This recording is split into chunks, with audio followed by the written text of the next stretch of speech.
오늘 함께 읽은 말씀 가지고 주께서 그 마음을 열어, 이런 제목으로 함께 은혜를 나누겠습니다. 지금 사도행전으로 신약 읽기 계속 진행하고 있는데요.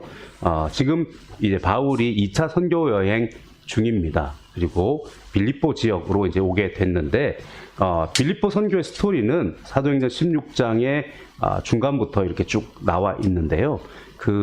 왜 그런 거 있잖아요. 이제 이 문학 작품을 구성할 때, 특히 소설 같은 걸 구성할 때 발단, 전개, 위기, 절정, 결말 이렇게 나잖아요. 요런 스토리가 좀 정확하게, 좀 비교적 이렇게 명백하게 드러나 있는 구조가 오늘 말씀의 스토리입니다. 그래서 중간중간 좀 읽어가면서 이 스토리를 함께 보게 될 텐데요. 개괄적 줄거리를 보시면 우리가 2차 선교 여행 이제 바울이 떠났습니다. 그리고 지금의 이제 터키 지역인, 튀르키예 지역인 아시아로 이제 가려고 했으나 성령이 가로막게 되지요. 그리고 난 다음에 무슨 일인가 했는데 무시아에서 이제 이 마게도냐의 환상을 보고 난 다음에 넘어갔고, 그 첫 성이 이제 빌립보입니다. 지도를 다시 한번 확인해 보겠습니다. 네. 오늘 또 다른 버전의 지도인데, 글씨가 잘 안 보인다, 그죠? 네. 여기가 이제 바울이 사역하고 있는 안디옥 교회입니다. 그리고 이제 1차 선교여행 때 여기 갔다가 돌아왔다. 그리고 2차 선교여행 때 여기를 돌아보러 갔다가 이 아시아 지역에서 복음을 전하려고 했는데 막으셨다. 그래서 올라갔다가 일로 왔다가 여기 와서 환상을 보고 넘어갔다. 요게 이렇게 짧지만 요게 바다입니다. 그래서 요게 이렇게 넘어가면 대륙이 달라지는 거거든요. 그래서 빌립보로 갔다. 그리고 마게도냐 첫 성에서 복음을 전했다. 요게 이제 내용입니다. 지도를 볼 때마다 저기는 어딘데 이러시는 분들이 많아요. 그죠? 근데 보다 보면 그런가 보다 할 수 있고요. 때때로 한번 이렇게 세계지도를 펼치고 터키, 그리스니까 이렇게 한번 살펴보시면 오늘날 어떤 지역인가 알 수 있을 것 같고요. 정말 꿈꾸기는 여행을 한번 가면 좋겠다, 이런 생각을 늘 해봅니다만은 우리가 모든 게 여의치가 않습니다. 어쨌든 지금 마게도냐인 환상, 이리로 와서 우리를 도우라 라고 말했기 때문에 그것을 하나님 뜻으로 여기고 마게도냐로 넘어갔다. 그리고 거기에 첫 성이 빌립보다. 근데 빌립보에 갔더니 바울은 원래 어느 지역으로 가면 유대인의 회당을 찾습니다. 그래서 늘 이제 유대인들이 있는 곳마다 어느 정도의 인구가 모여지면 회당이라고 하는 곳에서 말씀 공부를 하고, 그렇게 이제 신앙생활을 유지하고 있었는데 거기는 회당이 없어요. 그래서 안식일을 지나면서 기도하러 가고 싶은데 어디론가 갔더니 강가에 사람들이 모여서 기도를 한다는 거예요. 그래서 강가로 내려갑니다. 그리고 나서 그날이 여러분 기억나십니까? 초등학교 입학식 날? 옛날에 꼭 왜 이렇게 손수건을 달아놨는지, 세대가 이제 나오는구나. 예. 옛날에 손수건 달았던 때는 왜 그랬냐면 콧물들을 그렇게 흘렸어요, 애들이요. 그래서 이름표 밑에 손수건을 이렇게 달아줬단 말이에요. 저는 손수건을 달지는 않았습니다. 어쨌든 그런 기억들이 있죠. 그러다가 중학교를 또 턱 넘어가면 이 초등학교랑 또 중학교는 또 달라진단 말이에요. 그런 것이 있고, 또 저희 같은 경우는 고등학교를 아예 기숙사로 왔으니까 또 그런 마음들, 그리고 또 신학대학을 들어갔는데 또 그런 마음들, 군대 갈 때, 중국 유학 올 때 모든 첫 마음들이 있어요. 그때마다 기대 반, 설렘 반, 두려움 반, 그런 게 있겠죠. 그죠? 바울도 분명히 그랬을 겁니다. 그래서 분명히 아시아로 가려고 했고 그나마 조금 더 익숙한 지역이었을 거예요, 분명히. 그런데 무언가 새로운 대륙으로 나아가게 됐을 때 회당도 없어. 이제껏 해왔던 어떤 그런 루틴과도 달라요. 그리고 강가로 나가게 됐는데 한 자매를 만나고 거기서부터 선교가 시작되게 됩니다. 지난 주간에 두 가지 저한테 좀 이렇게 설레는 마음이 있었어요. 하나는 뭐냐면, 저희 이제 큰 아이가 갑자기 이제 취직이 됐다는 통보를 받고, 이렇게 집을 이사를 해야 되는 거예요. 그래서 월요일 날 갑자기 통보가 났는데 내일 출근하라는 거죠. 이제 한 주 만에 출근을 해야 돼요. 근데 원래 이제 학교가 성북이니까 이제 여기 구로 디지털 단지로 너무 자세한 것들을 이제 하지만 어쨌든 1시간 반 걸리니까, 그래서 급하게 막 뭔가를 준비를 해야 되는데 답이 잘 안 나오는 거예요. 그래서 제가 바로 그 자리에서 그냥 이렇게 시계청 열어가지고 사모님 갔다 오시라고. 그래서 그 다음날 아침 걸 바로 끊었어요, 저녁에. 사모님은 자기 인생에 이렇게 살아본 적이 없다. 근데 어쨌든 갔다 왔어요. 갔다 와서 하루 만에 방구하고 둘째 날 계약하고 셋째 날 이사하고 오셨어요. 그래서 했는데 어쨌든 뭔가 새로운 걸 이제 해야 되잖아요. 그죠? 공부하다가 새로운 동네 가서 그리고 이제 새로운 취업을 하고 전혀 다른 것. 두렵고 설리고 떨리고 뭐 이럴 거예요. 그죠? 또 한 가지가 뭐 있었냐면 작은 아이가 다은이가 이제 학교에 이제 들어가고 난 다음에 어떻게 신앙생활을 해야 될까, 학교 생활을 어떻게 적응해야 할까 하다가 CCC라고 하는 이제 그 동아리로 들어갔어요. 선교단체잖아요. 거기 들어가니까 너무 사랑을 많이 받고 너무 좋다는 거죠. 그래서 가자마자 막 찬양팀 들어가고 막 그래서 학교에서 1시간 반 걸리는데 밤늦게 오고 막 이래요. 무슨 일이 있었냐면 CCC는 선교단체예요. 그래서 CCC가 늘 하는 게 뭐냐면 사형리 쪽지 전해주고 전도하는 거예요. 그래서 지금 우리 교회 이제 1층 복도에 보면 플래카드가 하나씩 두 개씩 붙어 있잖아요. 그게 내 기둥마다 붙어 있는 게 다 사형리예요. 첫 번째는 하나님 당신을 사랑하십니다. 하나님 당신을 향한 계획이 있습니다. 그런데 우리가 범죄에 타락하여서 이 모든 게 끊어졌습니다. 그러나 주님 십자가로 말미암아 우리가 구원받아서 다시 사랑을 회복하게 됐습니다. 이게 이제 근간이란 말이에요. 근데 그거를 CCC니까 요즘 이런 이 동아리가 잘 없는데 여전히 그 명맥을 유지하고 있더라고요. 그래서 이제 한 학기가 이제 얼추 지나가니까 뭘 하냐면 이제 한 학기 지났군요. 이제 이 1년이 얼추 지나가니까 이 친구들이 훈련을 받고 뭘 하냐면 캠퍼스에 전도를 하러 가는 거예요. 근데 지지난주에인가 처음 나갔는데 얼마나 두렵겠습니까? 그래서 막 어떻게 말을 걸지, 막 나한테 어려운 질문하면 어떡하지? 그래서 막 예상 질문 막 뽑아가지고 저한테 질문하고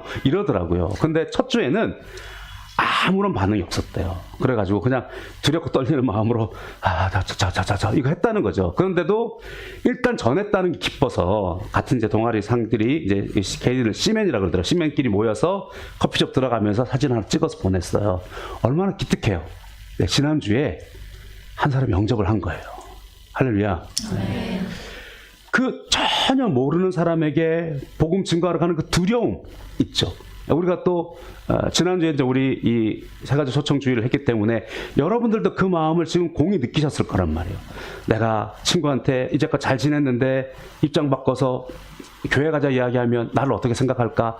그 용기 막 내서 막 이야기하고, 그죠? 또 교회 나오신 분들은 내가 교회를 예전에 다녔는데 지금 안 다니는데, 혹은 나 평생에 교회 다닌 적 없는데, 뭐 우리 엄마가 말하기를 종교를 바꾸면 안 된다는데 여러 가지 두려운 마음으로 교회 발을 쫙 들이신 분들 있을 거란 말이에요. 얼마나 두렵고 떨릴 겁니까? 교회 다니는 사람 똑같은 사람인데 혹시라도 코백을 갈까봐 걱정, 죄송합니다. 어쨌든 그런 마음으로 오셨을 거 아니에요, 그죠? 그 처음 마음, 그게 굉장히 중요하죠. 그래서 어쨌든 복음을 전했고 그리고 영접 기도를 따라 하더라는 거예요. 물론 영접 기도를 했다고 해서 그 사람이 완전히 이제 생명이 유지되는 건 아니겠지만 그래도 그 두렵고 떨리는 것. 그런데 아마도 이 아이가 학교를 이제 아직까지 3년 더 다녀야 되잖아요. 그러면 1년 52주니까 52주 동안 매번 나간다고 친다면 150번 더 복음을 전할 거란 말이에요. 그게 굉장히 울컥하더라고요, 제가요. 우리 아이가 복음 전하는 사람이 됐구나. 그죠? 그러면서 그 어쨌든 한두 명이라도 그 삶속 안에 누구라도 한 번씩은 예수를 영접할 것이고 그렇게 그 생명이 왔다 갔다 하는 순간에서 그 무언가의 기쁨을 맛보겠구나. 그러다가 이제 동아리가 점점 자리가 높아지면 또 다른 사람들을 양육하고 케어하는 일도 하겠구나. 여러분 오늘 우리 가운데 이런 주님으로 말미암은 두려움과 설렘이 좀 있었으면 좋겠어요. 이 바울이 사실은 굉장히 두려웠을 거예요. 그런데 아직까지는 그렇기 때문에 바울이 2차 선교여행을 마칠 때쯤에는 영혼이 굉장히 힘들거든요, 사실은요. 네, 그런데도 불구하고 지금은 아직까지 그런 정도는 아니에요. 기대 반, 설렘 반, 두려움 반 이렇게 섞였을 거예요. 근데 반반 반이면 1.5인가? 어쨌든 저만 알고 있는 농담의 코드입니다. 네. 어쨌든 그렇게 갔던 그 설레는 마음 그리고 그 첫 성에서 첫 열매를 거둔 것 그게 자주장사 루디아입니다. 빌립보 교회 시작의 모습을 한번 본문으로 확인을 해보겠습니다. 사도행전 16장 11절에서 13절입니다. 우리가 드로아에서 배로 떠나 사모드라게로 직행하여 이튿날 네아폴리로 가고 거기서 빌립보에 이르니 이는 마게도냐 지방의 첫 성이요 또 로마의 식민지라. 이 성에서 수일을 유하다가 안식일에 우리가 기도할 곳이 있을까 하여 문 밖 강가에 나가 거리에 앉아서 모인 여자들에게 말하는데 두 두아디라시에 있는 자색 옷감 장사로서 하나님을 섬기는 루디아라 하는 한 여자가, 요거 우리 같이 읽어야 돼요.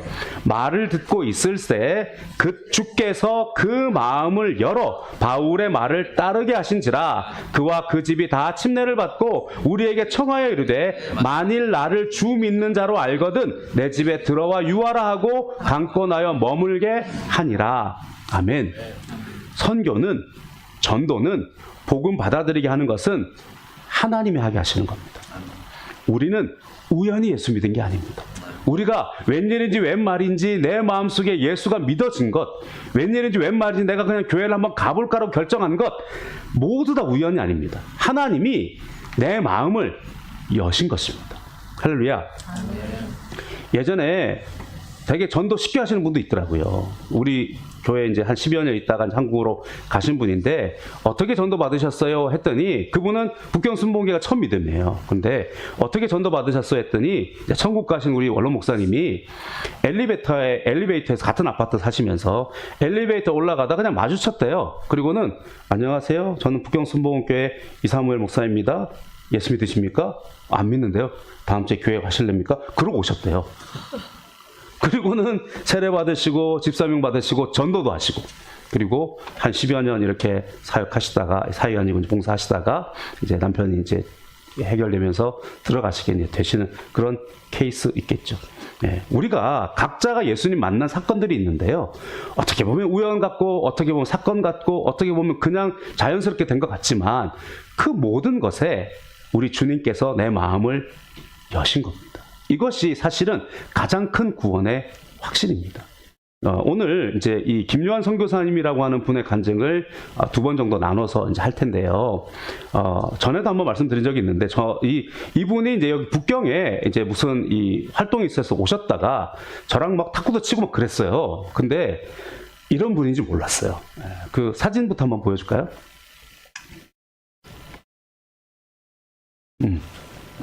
부부신데요. 터키 선교사님이셨어요. 네, 지금은 이제 터키에 계시는 않는데, 안식년에 이제 공원에 이제 있으셨는데, 웬 한물에 터키인들이 있더라는 거예요. 터키인들이. 왜 터키 선교사니까. 그래서 이제 터키어를 하니까, 그죠? 그래서, 튀르키예라 그래야 되는구나. 당시에 터키였기 때문에. 그래서 이제 뭐, 막 이야기를 했대요. 그랬더니, 뭐 이렇게 교제가 됐다는 거예요. 네, 교제가 됐다는 거예요. 그래서 교제를 하고 1년간 주기적으로 만났대요. 1년간 주기적으로 만나서 막 온갖 이야기 막 해주고 온갖 사랑을 표현하고 막 그랬대요. 근데 이제 아마 이제 근로자처럼 오신 것 같아요. 돌아갈 때가 된 거죠. 그래서 그냥 보내서는 안 되겠다 해서 하루 정도 수련을 떠난 거예요. 그리고 나서 이제 마지막 날이니까 이 사람들한테 그냥 뭐 물어봤대요. 그래서 원래 이렇게 이 무슬림 종족 튀르키 사람들은 그렇게 뭐 쉽게 개종하거나 이러지 않는데요. 그래서 뭐라고 이야기했냐면, 너희가 예수 안 믿는 거 안다. 근데 나랑 만나면서 잘 지냈다고 이렇게 한마디씩 좀 해봐라. 그랬다는 거예요. 한 자매가 나와서 나는 예수님이 하나님의 아들인 것을 믿습니다. 그렇게 고백했다는 거예요. 이 선교사님이 막 그 믿으라고 했긴 했지만 확인 안 해본 거지, 이때까지. 그래서 왜 문제냐면 그 나라에서 이거는요, 집안에 호적을 파는 일이래요. 굉장한 일이라는 거죠.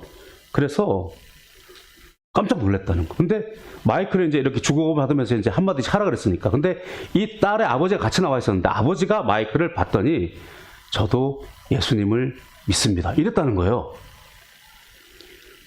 20명 정도가 마이크를 돌려받으면서 저도 예수님을 믿습니다 했다는, 이거는요 기적이에요.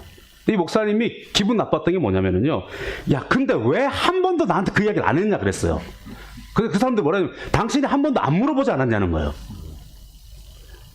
너네들이 워낙 반응이 없어서 나 혼자 그 사이트를 다 하고 있는데 왜 반응을 안 해줬냐, 안 물어봤대. 여러분, 결국에 그렇게 1년을 지나면서 복음을 받아들이고 본국으로 돌아가서 교회를 세웠다는 그런 이야기를 들은 적이 있습니다. 우리가 많은 경우에 튀르키예는 지금도 90% 이상이 무슬림으로 되어 있습니다. 그런데 또 조사를 해보면 독실한 튀르키예의 독실한 무슬림은 20여 %밖에 안 된대요, 사실은. 어쨌든 그러나 국가가 그렇게 정했기 때문에 뭐라고 우리가 생각하냐면 거기에는 복음을 전할 수 없다가 우리의 대부분이죠. 그런데 또 역으로 생각해 보면 거기에는 모두 다 복음의 대상이다라고 생각할 수도 있는 건 아니겠습니까? 그리고 많은 사람들이 그 나라의 복음을 전할 수 없다라고 이야기하지만 또 역으로 생각해 보면 하나님께서 그들 가운데 복음을 전하게 하신다는 거죠. 그래서 1년간 그렇게 나와 있는 이 사람들을 케어했더니 그들이 복음을 받아들였다는 그 이야기를 한 적이 있습니다. 여러분, 주님이 우리의 마음을 여시기를 소망합니다. 오늘 이 자리에 나와 있다고 해서 우리가 예배 행위 자체로 끝나면 안 됩니다. 오늘 우리가 주님이 이 자리에서도 마음을 열어주셔서 내 안에 들어오셔서 역사하시고 말씀하시고 주님 만나는 우리 모두가 되어야 할 줄로 믿습니다. 두 번째로 이 바울이 그곳에서 그렇게 자주상자 루디아를 만났는데 루디아가 이제 나중에 바울이 순교할 때까지 바울의 사역을 돕는 그런 교회가 돼요. 겉으로 볼 때는 많은 열매는 없었던 지역입니다. 그런데 어떤 계기가 있었느냐? 우리가 잘 알고 있는 것처럼 바울이 그렇게 이제 루디아 집에 거하면서 복음을 증거하기 시작했더니 웬 귀신 들린 아이가 계속 바울을 괴롭히는 거예요. 뭐라고 괴롭히느냐? 막 예언하듯이 이야기를 해주는데 이는 하나님의 자손이다. 뭐 하나님의 능력 있는 종이다. 막 그랬다는 거예요. 말씀을 한번 확인하겠습니다. 16절 18절입니다. 우리가 기도하는 곳에 가다가 점치는 귀신 들린 여종 하나를 만나니 점으로 그 주인들에게 큰 이익을 주는 자라. 그가 바울과 우리를 따라 소리질러 이르되 이 사람들은 지극히 높은 하나님의 종으로서 구원의 길을 너희에게 전하는 자라 하며 이같이 여러 날을 하는지라. 바울이 심히 괴로워하여 돌이켜 그 귀신에게 이르되 예수 그리스도의 이름으로 내게 명하노니 그에게서 나오라 하니 귀신이 즉시 나오니라. 아멘. 이 빌립보 스토리의 전개입니다. 그죠? 전개. 복음 전하러 가고 기도하러 가는데 귀신 들린 아이들은 귀신같이 알거든요. 그래서 바울을 알아보면서 찬송한 게 아니라 지극히 높은 하나님의 종입니다. 구원의 길을 너에게 전하는 자다. 이걸 어떻게 여겨야 될까요? 그죠? 무당이 복음 전하는 목사 앞에 가는데 그 소리를 하고 있으면 무당이 전한 말을 믿을 것이며 무당이 말하있는 내가 복음을 증거하면 또 이게 어떤 효과가 나타날지 좀 고민스러운 거죠. 그래서 바울이 고민하다가 그 안에 들려있는 귀신을 쫓아낸 거예요. 그죠? 예수 이름 안에는 권세가 있습니다. 할렐루야. 여러분, 지금도 예수님 안에는 권세가 있는 걸 믿으시기 바랍니다. 성경에 기록된 당시나 옛날에나 가난하고 못 살 때나 그럴 때가 아니라 예수님의 말씀과 복음에는 능력이 있습니다. 할렐루야. 우리를 구원하는 능력이 있고 지금도 눌린 자를 자유케 하는 능력이 있고 귀신을 내어쫓고 병든 자의 손을 좀 나으리라. 할렐루야. 아멘. 믿으시기 바랍니다. 아멘. 믿는다고 말을 하면서 믿어 하지만 오늘 내가 그것을 결단하지 않고 있으면 안 됩니다. 분명히 예수님 우리 가운데 오셔서 하나님 나라 선포하셨고 병든 자를 고치시고 말씀을 가르치셨고 우리에게 마지막으로 믿는 자들에게 표적이 따를 것이다. 너희가 새 방언을 말하고 귀신을 내어 쫓을 것이다. 무슨 독을 마셔도 해를 받지 않을 것이다. 병든 자의 손은 즉 나으리라 말씀하셨습니다. 오늘 우리 가운데 권능이 나타나야 합니다. 역사가 나타나야 할 줄로 믿습니다. 오늘 이 본문에는요 사실은 세 가지 기적이 있어요. 한 가지 기적은 뭐냐? 오늘 이 기적이죠. 귀신을 내어 쫓는 기적이 나타납니다. 두 번째 기적은 뭐냐? 감옥에 갇힙니다. 이 일 때문에. 이게 위기죠. 감옥에 갇힌 다음에 이들이 기도하고 찬송했더니 옥문이 열리고 착고가 풀어지고 땅이 흔들리게 됩니다. 기적이 나타났죠. 사실 세 번째 기적은 더 큰 기적이죠. 이로 말미암아 간수의 가정이 주 예수를 믿으라 그리하면 너와 내 집이 구원을 얻으리라. 간수는 로마 시민입니다. 군인입니다. 그 가정에 복음이 증거되는 놀라운 기적이 나타났다는 것입니다. 할렐루야. 오늘도 이와 같은 기적과 능력이 나타나야 할 줄로 믿습니다. 예, 말씀드린 그 김요한 선교사님의 간증인데요. 그냥 안식년에 나와서 복음 전가에서 20명 전도한 거, 이게 사실 큰 간증이지만 우리가 체감하는 더 큰 간증은 어떤 거냐면 이런 거죠. 이분이 처음에 튀르키에 가서 이제 가다 보면 이제 짧게 시간을 정해서 복음을 전하고 성경을 나눠주고 이런 걸 한단 말이에요. 그래서 이분이 이제 어디로 가는 이제 차 시간이 있었는데 그 차 시간을 좀 기다리고 있다가 저쪽에 보니까 이제 좀 젠틀한 사람들이 앉아 있더라는 거예요. 청년들이. 그래서 그 청년들에게 짧게 복음을 전하고 그리고 성경책을 이렇게 나눠줬대요. 불법입니다. 그 나라에서. 그런데 이렇게 나눠줬대요. 이 성경을 받아들더니 이렇게 정색으로 쳐다보더니 위아래 이렇게 쳐다봤다는 거예요. 그리고는 갑자기 일어나더니 포박을 했다는 거예요. 공항에서 근무하는 안전부 요원이었습니다. 복음을 전해도 하필 그분들한테 우리로 치면 안기부 사람들이었던 거예요. 공항에서 근무하는. 당장에 잡혔죠. 예. 그리고는 연행대 가는 도중에 지하주차장 같은 데서 아무도 안 보는 데서 구타하고, 예. 그리고는 감옥에 갇혀서 이제 재판을 앞두고는 감옥에 갇혀서 매를 맞고 뭐 그렇게 한 수십 일 지나는 일들을 진행합니다. 그리고는 재판에 올랐는데 이게 참 재밌는 게요. 모든 민주주의 나라에는요, 헌법에 종교의 자유가 써 있습니다. 그래서요, 이분이 무죄 석방됐어요. 헌법에 종교의 자유가 인정되는 바. 무죄. 풀려났어요. 그리고는 공문서를 하나 받아가지고요. 꼭 이 사도행전 같잖아요. 공문서 받아가지고 다른 곳곳마다 선교사님들이 이거 전해줬대요. 공문서를. 그리고 당신들 전도하다가 문제 생기면 이거 꼭 보여줘라. 튀르키예는 복음 증거가 불법이 아니다. 이렇게 했다는 거예요. 근데 두 번째는 또 어느 지역에 갔었다가 또 공안한테 잡혔어요. 경찰한테. 공안이라 하면 안 되지. 거기는 경찰한테 잡혔어요. 그리고는 각 성마다, 우리로 치면 각 성마다, 각 도마다 법이 달라서 행정지역으로 옮겨가는 도중에 제자들을 만납니다. 그리고 제자들한테 또 융숭한 대접을 받았대요. 그리고는 풀어줬어요, 또. 그리고 마지막이 문제인데요. 교회를 개척하고 있는 동안에 새로운 가족이 왔답니다. 그리고 열심히 신앙생활을 했답니다. 그리고는 이분들이 뭘 했냐면 잠입 취재를 한 거예요. 잠입 취재를 해가지고 목사님의 모든 설교, 그리고 목사님의 모든 포교 활동을 다 영상으로 찍어서 공중파에 내보낸 겁니다. 그러니까 말하자면 PD수첩에서나 뭐 그것이 알고 싶다 팀이 와가지고 잠입한 다음에 그거를 공중파에다 쏴버린 거예요. 근데 여전히 그 나라에는 그런 것들을 이제 금기시하고 무슬림의 법에는 꾸란 모독죄, 무슬림 모독죄, 마호멧 모독죄 이거 최고형에 속한답니다. 그래서 이분이 기소가 됐어요. 그래서 그때 이제 제자들이 그분들을 급하게 숨기고 수백 킬로가 떨어진 곳으로 이제 도망을 가게 하는데 1차 방송에 나가고 난 다음에 거기는 이제 그 무슬림의 어떤 그런 거에 테러도 감당하잖아요. 그러니까 죽이려고 난리가 난 거예요. 근데 그분들이 부부가 동일하게 하나님께서 내 생명을 원하시면 내 생명을 드리겠습니다 했다는 거예요. 그리고 난 다음에 이분들이 사인들을 구했는데 뭐냐면 2차 방송이 이제 나오기로 돼 있대요. 그래서 2차 방송이 나오면 우리는 그냥 순교하는 걸로 알겠습니다. 그랬다는 거예요. 숨어서 지내면서. 그러면서 한국에 나오지 않고. 근데 2차 방송이 안 나오면 무언가 하나님 계획이 있는 줄 알고 잠시 한국에 다녀오겠습니다. 이랬다는 거예요. 근데 2차 방송이 안 나왔어요. 문제 더 재밌는 건 뭐냐면요. 그 프로그램이 폐지돼 버렸어요. 대단하죠. 근데 문제는 뭐냐면 대법원 같은 데 여기가 이제 올라간 거예요. 그래서 한국에 나와 계시는 동안에 입국 금지, 출국 금지 되어 있는 상태에서 공판이 계속해서 진행이 되는 거예요. 그러면서 6차 공판까지 진행이 됐답니다. 그런데 7차 공판 때에 소환장이 왔대요. 소환장이. 이분들은 죽기를 각오했고 첫 번째 그 투옥 시간에 하나님께서 역사하셨던 그 기적은 뭔가? 그러면 지금 이 사역은 뭔가 해서 다시 기도하고 사람들은 안 들어가면 그만이라 생각하잖아요. 그런데 그럴 수 없다 하고 들어가셨어요. 그리고 법정에 섭니다. 그리고는 그 헌법위원회에서 무슬림 학자 2명 그리고 헌법학자 1명 이렇게 논의를 한 다음에 공판이 다 됐어요. 그리고 난 다음에 긴 공판문을 썼다는 거죠. 이 검사가 보고할 것들을. 그리고 난 다음에 이 공판문을 보내줬는데 뭐 무슬림이 어떤 죄, 어떤 최고형 써 있었다는 거예요. 그리고는 마지막 7차 공판에 갑니다. 그리고는 수십 명의 기자들이 있고 마지막 최종 결심 때는 관중들이 없대요. 왜냐하면 이미 다 끝난 걸 읽어주면 끝이기 때문에. 그래서 거기에 딱 서 있으면서 최종 변론 할 거 있습니까? 피고와 변호사 최종 변론 할 말 있습니까? 했을 때 네 있습니다 하려고 했더니 검사가 갑자기 존경하는 재판장님 최종 변론이 있습니다 라고 이야기하면서 놀라운 역사가 나타나는데요. 직접 육성과 영상으로 들어보시겠습니다.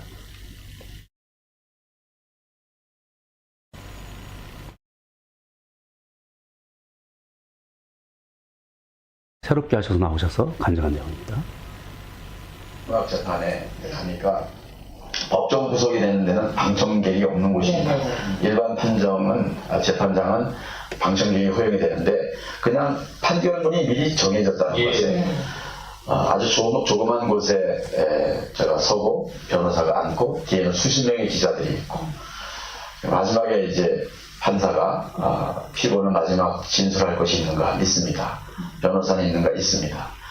그때 갑자기 검사가 3년 6개월 동안 쌍신들을 켜고 벼러온 이 검사가, 이슬람계 극렬 엘리트 검사가 네. 존경하는 재판장님, 제가 먼저 말씀드려도 되겠습니까? 하시오. 그래서 이제 주머니에서 써머리를 요약을 해온 종이 석장을 가지고 읽어 내려가는데 국가특별위원회에 이슬람 신학대학 교수가 작성한 6페이지를 요약을 하는 겁니다. 짧게. 피고의 이런 발언으로 이슬람 모독죄에 해당되므로 법정 최고형이, 피고의 이런 발언으로 코란 모독죄에 해당되므로 또 모하메 모독죄에 해당되므로 법정 최고형이. 그래서 이제 저는 눈을 감았죠. 이제 이렇게 끝나는 거냐, 주님. 그리고 모든 기자들은 이제 셔터를 마지막 판사의 판결 순간을 찍기 위해서 움직이는 소리가 들렸는데, 눈을 감고 있는데 그 검사가 그럼에도 불구하고 그러는 겁니다. 이 터키 말로 말하면 앞의 내용을 뒤집어 엎어서 이렇게 돼요. 검사가 말해요. 그러면서 헌법학자가 작성한 한 페이지를 그대로 낭독하는 겁니다. 안 보셨다. 네. 근데 그냥 쭉 한번 대충 읽었는데 마음에 들어오지도 않았죠. 이게 적용이 될 것인가. 터키는 사상과 표현의 자유가 있는 바 피고는 이 법에 보호받아 마땅하며 피고의 허락 없이 몰래카메라를 촬영한 것은 잘못된 일이며 촬영한 내용을 피고의 허락 없이 무작위로 편집해서 생방송에 방영한 사건은 잘못된 일이며 피고의 발언을 분석해 본 결과 기독교는 하나님은 사랑이시라 사랑의 종교인데 테러를 일삼는 이슬람이 하나님의 종교가 아니라는 사실이 사실로 여겨지며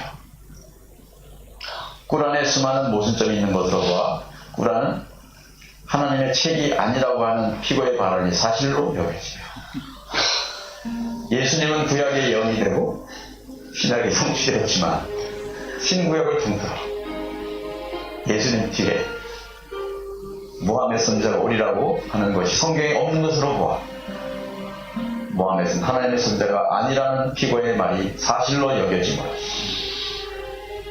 피고에 내려진 이슬람, 코란, 모하메 모독죄는 헌법제 몇 조 몇 항에 의해서 무죄로 선고되기를 간곡히 요청합니다. 이걸 누가 요청해야 되냐면 피고인 전화, 변호사가 요청해야 되는데 검사가 3년 동안 쌍신들을 켜고 기다려왔던 검사에 대해서 이것을 요청하게 했었어요. 아이고 우리 하나님 참. 기자들은 혼비백산해서 다 도망가고 판사는 이 내용이 굉장히 깁니다. 검사의 논고가. 그래서 이것을 앞에 앉아있는 서기가 타이프라이터로 타이핑을 하는데 보통은 타이프라이터 한 것을 판사가 읽으면서 판결을 내려야 됩니다. 그런데 하나님이 신속하게 정리하기 위해서 타이프라이터는 이 모든 내용을 작성하였는가? 네. 검사의 논고와 타이프라이터가 작성한 모든 내용대로 피고에게 내려진 이슬람, 코란, 모하메 모독죄는 무죄로 무죄로 판결합니다 하고 땅땅땅 하고 들어가버렸어요. 그러니까 선생님 휘떡하고. 네. 이게 우리로 말하면 대법원 같은 데서 일어난 일입니다. 그리고 이분이 이제 입국 금지로 되어 있었는데 이 판결문을 가지고 다시 행정소송을 해서 입국 금지를 풉니다. 그리고는 다시 튀르키예에 들어갈 수 있는 자격을 얻어서 이후 사역을 감당하시고 또 여러 가지 선교 활동을 진행해 왔던 것입니다. 몇 년 전에 우리 북경에 오셔가지고요. 저희랑 뭐 밥도 먹고 탁구도 치고 그랬거든요. 근데 그런 분인지 몰랐어요. 근데 이렇게 튀르키예 이야기를 보다가 이제 이렇게 간증을 찾게 됐는데요. 복음의 현장에는 능력이 있습니다. 근데 우리가 복음을 증거하는 그 현장에서는 능력을 경험할 수 있어요. 그 두렵고 떨리고 설레는 그 순간에 하나님의 역사를 경험할 수 있어요. 그런데 우리가 너무나 많이 익숙하고 평탄한 것에만 기울이고 있는 것은 아닌지 우리가 살펴봤으면 좋겠습니다. 찬송 생활에 능력이 있다 그랬잖아요. 그죠? 왜 찬송할 수 있느냐?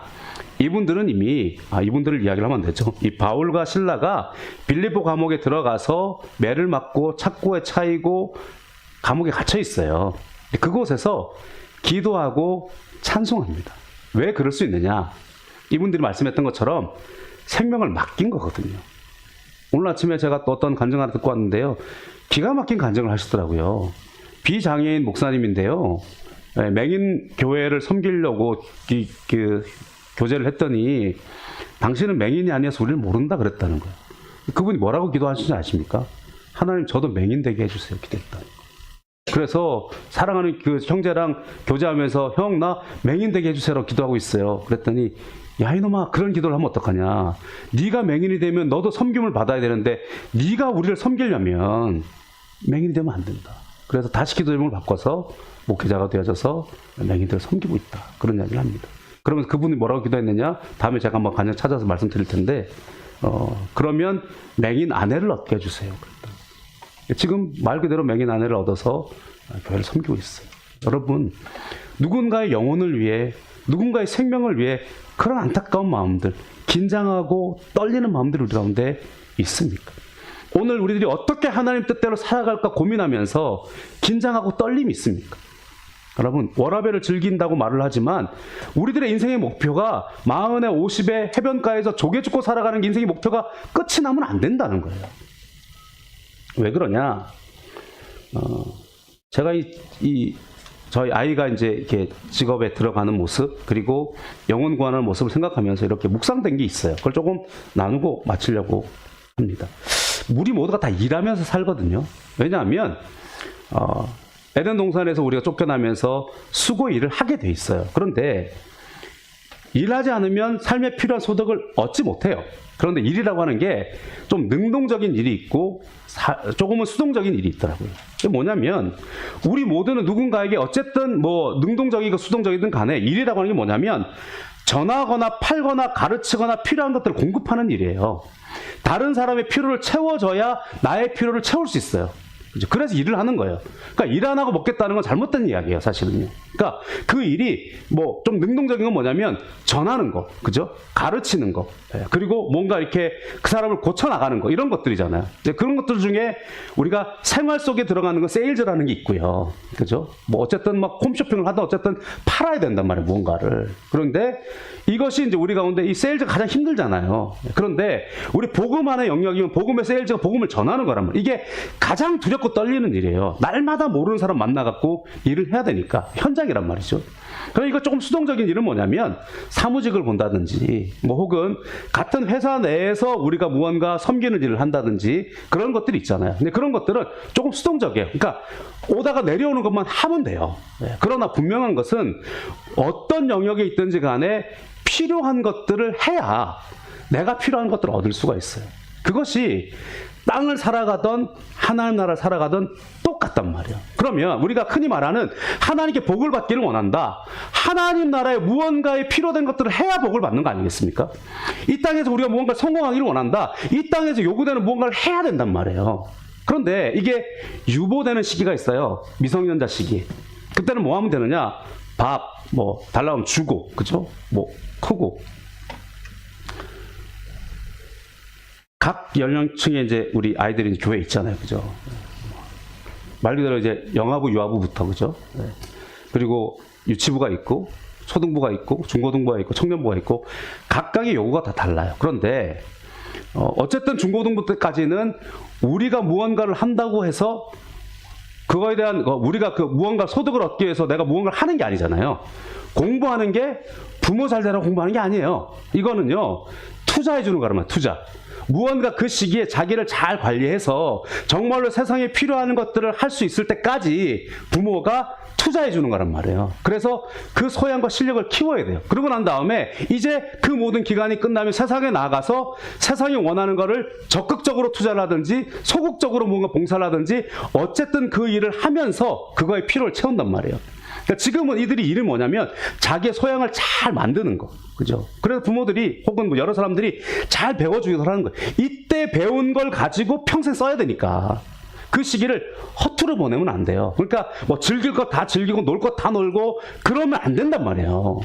그걸 다 하면서 경험을 쌓지만 그 시간 동안에 내 가운데 무언가 평생을 봉사하고 평생을 갈 수 있는 그걸 만들어야 돼요. 그러니까 어떤 면에서는 대학생들이 아르바이트 너무 하면서 자기의 그 본분의 것들 못하는 것 별로 좋지 않아요. 그죠? 필요 요구가 있겠지만. 그러니까 그때 뭘 해야 되는지를 우리가 알아야 돼요. 무엇 때문에 지금 모든 걸 공급받고 있는지. 지금 내가 분명히 어쨌든 내가 일을 해야 먹고 살 수 있는데 지금 내가 어린아이 때 먹고 사는 이유는 뭐냐? 이거를 키우고 있는 거란 말이에요. 그럼 이걸 하는 게 본분이란 말이에요. 그죠? 어른들도 다 마찬가지입니다. 그죠? 어른들도 무언가 일을 하면서 그 일을 감당하게 되는데 이것들은 우리가 생각하지 않고 우리가 누릴 것만 생각하고 있기 때문에 세상이 어려워지는 거예요. 믿음 안에서도 마찬가지입니다. 우리가 예수님 믿으면, 하나님 믿으면 복을 받는다, 하나님 믿으면 잘 된다, 다 중요하죠. 그러나 주의 나라를 위해서도 적극적으로 두렵고 떨리는 바울과 같이 오늘 김요한 선교사님 같이 나아가서 복음을 증가하는 맞부딪히는 싸움에 두렵고 떨림이 있을 때 기적과 능력은 나타나는 거예요. 우리들 또한 오늘의 현실에서 교회 안에서 주방 봉사를 하다든지 청소 봉사를 한다든지 이거는 소극적인 봉사죠. 이거는 어떻게 보면 내 마음과 시간과 체력을 쓰면 되는 거예요. 그러나 분명히 이걸 통해서 누군가가 혜택을 받고 분명히 이걸 통해서 하나님의 나라가 하나님의 교회가 유지되고 있는 거예요. 그러니까 그것으로 우리가 은혜 받고 복을 받는 거란 말이에요. 우리 각자의 사명들은 모두 다 소중해요. 그러나 역할과 어떤 성격에 따라서 감당하고 있는 것이죠. 그럼 우리 모두 다 주님 안에서 참된 복과 참된 은혜를 누리려면 이와 같은 일에 노출이 돼야 된다고요. 근데 우리는 세상에서나 믿음 안에서나 나는 일하지 않고 세상에 주어지는 모든 것들을 그냥 누리려고만 하고 있는 우리들의 모습은 아니냐라고 하는 것이죠. 오늘 하나님께서 우리의 마음을 여셔서 자녀가 되게 만들어 주셨습니다. 그럼 이제 우리가 하나님께서 찾으시는 사람, 하나님께서 원하시는 그 일꾼들이 되어져서 오늘도 하나님의 필요를 채우고 세상에는 여전히 복음이 필요한 자들, 세상에는 여전히 세상의 모든 것들을 필요로 하는 자들이 있습니다. 그래서 우리에게 주어지는 직장, 우리에게 주어지는 어떤 봉사 영역들, 그 모든 것들을 사실은 내 능력치를 소비하고 내 시간과 가치를 소비하고 남들로부터 얻는 모두 다 내 능력치를 팔고 있는 거거든요. 그럼 오늘 우리가 어떻게 살아가야 하는가라고 하는 고민들을 다시 해보아야만 할 것입니다. 분명히 성경은 말씀합니다. 천국이 그냥 낙원은 아니에요. 분명히 예수님 뭐라고 말씀하셨냐면 천국을 거저주긴 하겠지만 거기에 분명히 면류관이 있다고 말씀을 합니다. 천국을 거저주겠다고 말씀하지만 분명히 무언가 하늘에다 보물을 쌓으라고 말씀하십니다. 제자들이 나에게 어떤 은혜를 줄 것입니까? 10고을을 다스리는 권세를 줄 것이다. 무언가 다스리는 권세도 있다고 하십니다. 천국은 그냥 놀고 먹는 것은 분명히 아닐 거예요. 무언가 거기에도 쌓는 것이 있다고 말씀합니다. 오늘 우리가 이 땅에서 그렇게 수고하고 애쓰는 수고도 열심히 감당해야 됩니다. 그리고 우리가 이 땅에서 학교 다니면서 중학교 갈 준비하고 중학교에서 고등학교 갈 준비하고 대학교를 준비하고 대학교에서 취직할 준비하고 취업되어서 또 다른 세상을 영위할 그 능력치를 갖고 올 때 그걸 가꾸어야 되고 능력치를 키워나가야 되는 것처럼 제가 왜 이런 생각을 하게 됐냐면 일에 관한 책을 하나 지금 읽고 있거든요. 그러면서 고민을 많이 했단 말이에요. 마찬가지라 우리가 무언가 하나님의 복을 구하고 하나님 나를 사랑하시를 구하고 저 천국의 무언가를 구한다면 오늘을 살아가면서 천국을 준비해야 되지 않겠냐는 거예요. 여러분 천국 갈 준비가 되셨습니까? 물론 거저 주시는 천국 가지요. 우리가 생명 얻었기 때문에 살겠죠. 어떻게든. 그죠? 나라가 먹여 살리든 누군가 먹여 살리든 살겠죠. 그러나 그것이 참 행복은 아닐 것이란 말이죠. 오늘도 우리가 거저 주는 바 은혜를 말미암아 천국에 가겠죠. 그러나 그곳에서 어떤 일이 기다리고 있는지를 알지 못하니까. 물론 그곳에는 이 땅의 모든 근심과 걱정이 사라져 있는 그곳이지만 그러나 분명히 예수님이 힌트들을 주셨단 말이에요. 거기에 면류관도 있을 것이고 다스리는 권세도 있을 것이고 무언가 영광도 있을 것이다. 거기에 무언가 보안을 쌓는 일이 있다. 그렇다면 우리가 준비해야 되지 않겠습니까? 오늘 우리의 삶에 두려움과 떨림과 긴장과 기쁨과 열매와 기적과 능력이 찬송이 나타나되 무엇보다도 우리의 마음을 여시는 주님과 함께하면 좋겠습니다. 오늘 제목과 여러 가지 이야기들이 섞여 있긴 합니다만은 주님께서 마음을 열어서 우리 가운데 은혜 주시기를 간절히 소망합니다.